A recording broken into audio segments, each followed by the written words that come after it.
In the heart of the 11th century, a time of empires clashing and faiths warring, the story of our world was not just written by kings and sultans, but by the shadows they cast. And from these shadows emerged a man whose intellect was as sharp as the daggers his followers would one day wield. This is the story of a seeker, a strategist, and a master of whispers, a man who would build a kingdom not on land, but in the minds of men. This is the ascent of Hashashin. Our story begins with a lone figure trekking across the unforgiving landscapes of Persia. This is Hashashin, a young, brilliant scholar from the city of Qom.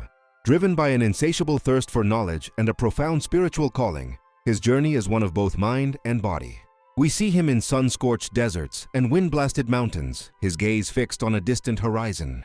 In the flickering torchlight of hidden libraries, he devours ancient texts, his face a mask of intense concentration. He is not searching for wealth or power in the conventional sense, but for a deeper truth, a path to divine justice in a world he sees as corrupt and straying from the true faith.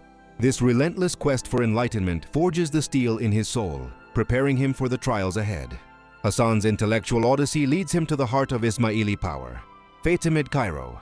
In the bustling, intrigue-filled capital of Egypt, his brilliance is quickly recognized, but it also makes him a target. He navigates the treacherous corridors of the Fatimid court, a viper's nest of political ambition and theological dispute. His unwavering conviction brings him into direct conflict with the powerful vizier, a man who sees the young Persian's charisma as a threat to his own authority. After a tense confrontation, where accusations are traded like blows, Hassan is imprisoned and forced to flee Egypt. This narrow escape is a pivotal lesson. He learns that true power cannot be found by playing by the rules of a corrupt system. It must be seized by other means. Returning to his native Persia, Hassan's eyes turn to the mountains. His search for a base, a sanctuary from which to launch his ideological war, leads him to a place that seems torn from legend itself, the castle of Alamut. Perched like an eagle's nest high in the remote and inaccessible Olborz Mountains, the fortress is a masterpiece of natural defense. Sweeping vistas show its sheer cliffs and formidable walls, a bastion seemingly untouchable by any army. To Hassan, Alamut is more than a stronghold, it is a symbol. It is the physical manifestation of his vision, a place of learning, devotion, and absolute security, from which his influence could spread, unseen and unstoppable. But a fortress like Alamut cannot be taken by force. Hassan, ever the strategist, devises a plan of remarkable subtlety. He would conquer it not with swords, but with words and ideas. Over many months, his most trusted followers, the first dais or missionaries, infiltrate the region surrounding the castle. Disguised as humble teachers, craftsmen, and merchants, they move among the local population and even within the garrison itself. They do not preach rebellion openly. Instead, they live exemplary lives, share their knowledge, and slowly, patiently introduce the people to Hassan's Ismaili vision. Through quiet conversations and acts of charity, they win hearts and minds, turning the castle's own inhabitants into willing converts. The final act unfolds not with a bloody siege, but with a quiet checkmate. Hashashin, having entered Alamut in disguise, finally reveals himself to its Zaidi lord, Mahdi. The lord, enraged, orders his guards to seize the intruder, only to watch in stunned disbelief as his men refuse. They lower their eyes and bow their heads, their loyalty now sworn to the master who had captured their souls. In an extraordinary gesture, Hassan hands the deposed lord a draft for 3,000 gold dinars as fair payment for the fortress. As the former master departs, Hashashin ascends to the highest battlement. He stands alone, a silhouette against the sky, as his followers unfurl his new banner. From this fortress of ideas, the old man of the mountain would now cast a shadow that would stretch across the known world. Within the stark, impregnable fortress of Alamut, the eagle's nest, an old man's will was law, his influence spreading far beyond the stone walls. This was Hashashin, the old man of the mountain, founder and grand master of the Order of Assassins. Though his body was frail with age, his mind remained a fortress of strategic brilliance. From the highest towers of Alamut, carrier pigeons took flight, their wings beating against the mountain winds. Each bird carried a message, a command, a whisper of fear that would travel across Persia and beyond. Hassan directed his followers, the devoted Fedayeen, with an unseen hand, weaving a web of intrigue and power that ensnared sultans and kings alike. His fortress was not just a stronghold of rock and mortar, but the epicenter of a network built on loyalty, discipline, and the chilling promise of death. One of the most powerful rulers to feel this invisible hand was the Seljuk Sultan, Ahmad Sanjar. He saw the order as a heresy and a direct threat to his authority. vowing to eradicate them. His vast army encamped near Alamut, ready to lay siege to the assassins' bastion. But the old man of the mountain had a different strategy, one that relied on psychological warfare rather than open battle. One morning, the Sultan awoke in his heavily guarded royal tent, a place considered impenetrable. The air was still. His guards stood vigilant outside, yet something was terribly wrong. A steel dagger, unmistakably of assassin origin, was plunged into the hard ground right beside his sleeping head. Pinned by the blade was a simple, terrifying note. It read, "If we did not wish you well, the dagger which was struck in the hard ground would have been planted in your soft breast." The message was clear. No wall was high enough, no guard loyal enough to stop the reach of the assassins. The siege was promptly lifted. As the 12th century drew to a close, a new power dynamic emerged in the Levant with the arrival of the Crusaders. These European invaders established their own kingdoms, and among their most formidable leaders was Conrad of Montferrat. A man of immense ambition and military prowess, Conrad secured the vital port city of Tyre, transforming it into a bastion of Crusader strength. His strategic acumen made him a dominant figure, thwarting the ambitions of his rival, Richard the Lionheart, and positioning himself to be crowned King of Jerusalem. From his fortified city, Conrad's power grew, making him a significant threat not only to his Crusader rivals, but also to the established local powers, including the Order of Assassins, whose influence he challenged in the region. To deal with this new threat, the Order initiated one of its most patient and audacious plans. Two of their most elite agents, known as Fedayeen, were dispatched to Tyre. Shedding their Persian identities, they adopted the guise of Christian monks, complete with coarse robes and crucifixes. For over 6 months, they lived within the city walls, their dedication absolute. They assimilated into the community, their piety and quiet demeanor earning them the trust of the local populace and even access to the court. They prayed in the city's churches, offered blessings to its people, and were seen interacting peacefully with Conrad's own retinue. All the while, they were studying his habits, his guards, and the rhythm of his life, waiting for the perfect moment to execute their master's will. That moment arrived on a crowded day in the bustling marketplace of Tyre. Conrad of Montferrat, recently confirmed as King of Jerusalem, was making his way through the city, flanked by his bodyguards. The two disguised monks, their faces familiar and unthreatening, approached him. In the blink of an eye, the illusion of peace was shattered. They drew hidden daggers and lunged, their attack a blur of lethal precision. Conrad was struck down before his guards could react. The assassins, having fulfilled their deadly vow, made no attempt to escape, and they were cut down where they stood. Chaos erupted as the newly crowned King of Jerusalem lay dead in the street, his blood staining the cobblestones. The long game had reached its bloody conclusion, and once again, a message had been delivered in steel and silence. In an age of empires and crusades, where armies clashed and kings fell, there was one power that needed no army, a force that struck from the shadows with chilling precision. They were known by many names, the Nizari Ismailis, the Fedayeen, the Hashashin, but their legacy would echo through history as the Assassins, a word born from their very name. This is the story of how a small, secretive sect held mighty sultans and kings in a grip of fear, using psychological warfare as their sharpest blade. A young Marco Polo, his eyes wide with the wonders of the East, found himself captivated not by silks or spices, but by a story whispered in a bustling Silk Road tavern. He listened, enthralled, as a weathered merchant recounted the legend of the Old Man of the Mountain and his secret Garden of Paradise. According to the tale, young recruits were drugged and taken to this hidden garden, a place of flowing wine and beautiful maidens, a perfect replica of the paradise promised in the Quran. Believing they had tasted the afterlife, these youths would willingly die for their master, becoming fearless living weapons, ready to be dispatched to eliminate any target. Though a mix of propaganda and myth, this sensational story was the first glimpse Europe would have of the enigmatic Hashashin. Far from the realm of myth, in the rugged mountains of Syria, the real Old Man of the Mountain, Rashid al-Din Sinan, held court in his impregnable fortress of Masyaf. It was here, in a chamber thick with tension, that he met an envoy of the Knights Templar.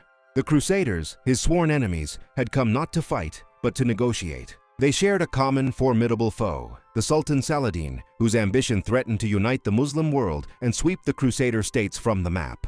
In a classic case of, the enemy of my enemy is my friend, an uneasy truce was forged. Sinan, a master of strategy, understood that survival meant playing empires against each other.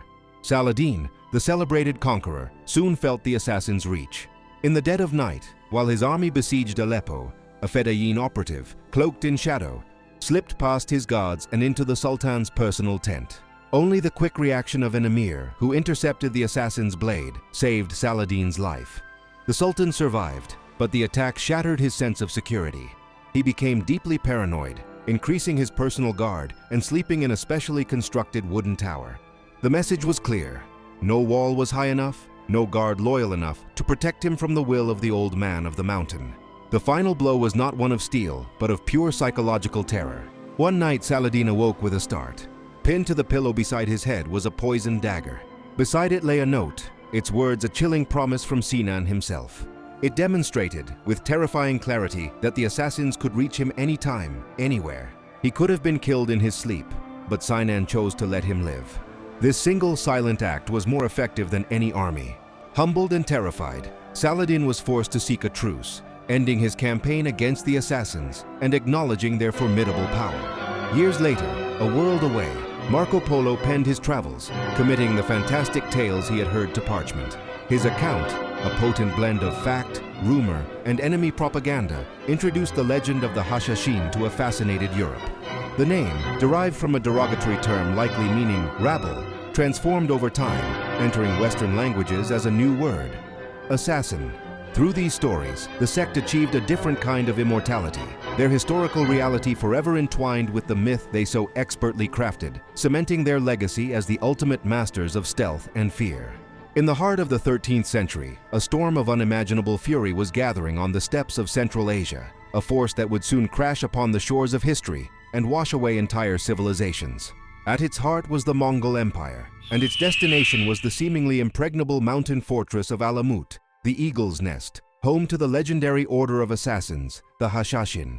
This is the story of their final, desperate stand, a tale of diplomacy against destruction and the tragic end of a fearsome legacy.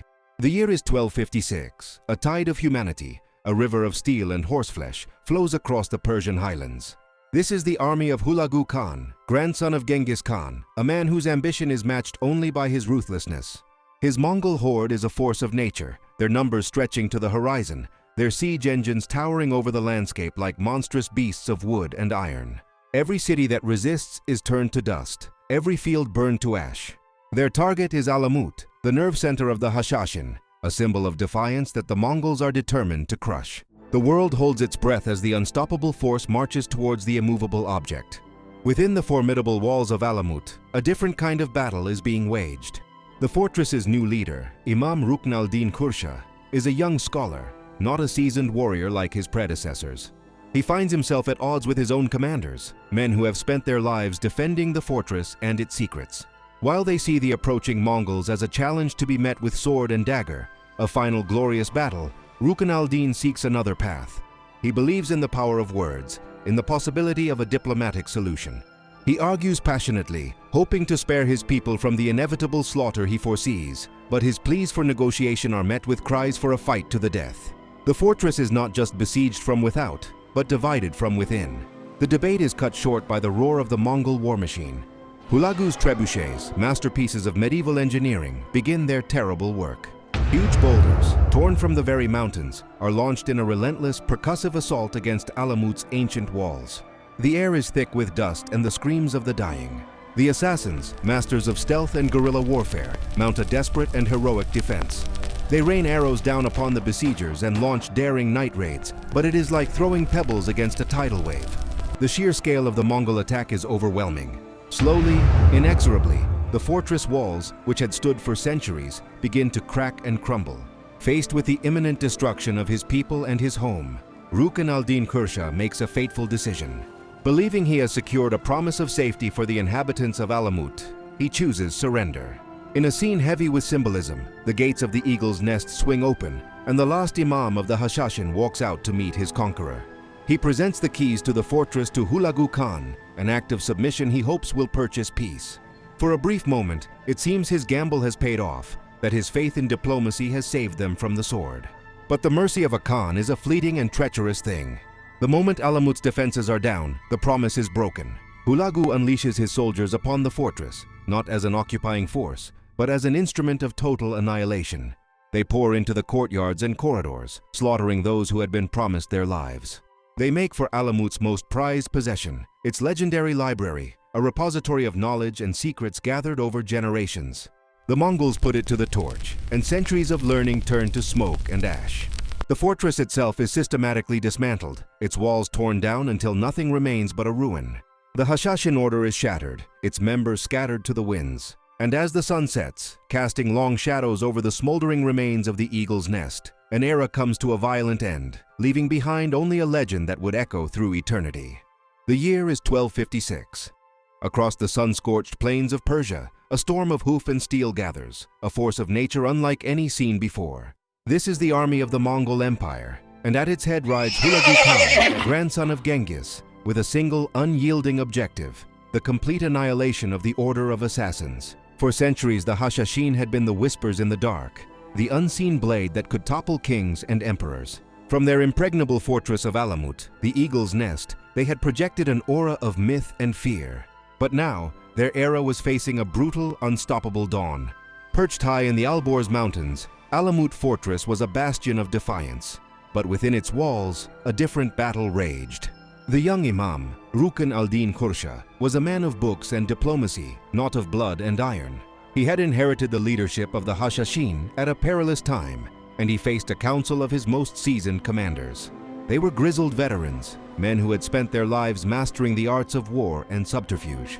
They urged him to resist, to fight to the last man, to uphold the fearsome legacy of their order.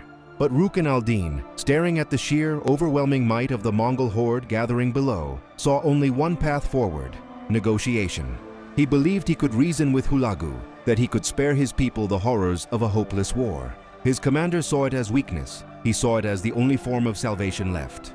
The debate was cut short by the thunderous roar of the Mongol war machine. Hulagu Khan had no patience for prolonged sieges. His army unleashed a barrage from hundreds of trebuchets, massive siege engines that hurled gargantuan stones against Alamut's legendary defenses. Day and night, the assault was relentless. The mountain itself seemed to shake with each impact. The assassins, renowned for their courage and skill, mounted a desperate defense. They rained arrows down upon the besiegers and conducted daring sorties, but it was like throwing pebbles against a tidal wave. The sheer scale of the Mongol attack was overwhelming. Slowly, agonizingly, the proud walls of the eagle's nest, which had stood unconquered for over 150 years, began to crack and crumble. The fortress, once thought to be impregnable, was being broken apart, stone by stone. Seeing the inevitable destruction before him, Rukn al-Din Kursha made his fateful choice. Clinging to the hope of a peaceful resolution, he ordered the fortress gates to be opened. He walked out under a banner of truce, a solitary figure representing a dying age, to personally surrender to the Mongol Khan. He offered the keys to Alamut, the symbolic heart of his order, believing Hulagu's promises of clemency for him and his followers. For a fleeting moment, it seemed as though his gamble might pay off, that the lives of his people would be spared through his sacrifice. It was an act of faith in an age where faith was a commodity in short supply. The moment the keys were in his hand, Hulagu's promise turned to dust. The surrender was a trap. Mongol soldiers, a tide of vengeful fury, poured into Alamut, not as an occupying force, but as an instrument of erasure. They showed no mercy, slaughtering the inhabitants who had been promised their lives. Their primary target, however, was not just the people, but the very soul of the Hashashin. They stormed the legendary library of Alamut, a repository of knowledge, philosophy, and secrets gathered over centuries, and put it to the torch. Texts of science, astronomy, and heretical theology vanished in the flames. The fortress was systematically dismantled, its walls torn down, its legacy reduced to ash and rubble. The fall of Alamut shattered the Order of Assassins, scattering its few survivors to the winds. The eagle's nest was no more, its smoldering ruins a silent testament to the end of an era. The Hashashin were gone, but the specter of their legend, a story of stealth, intrigue, and unwavering devotion, would haunt the corridors of history forever.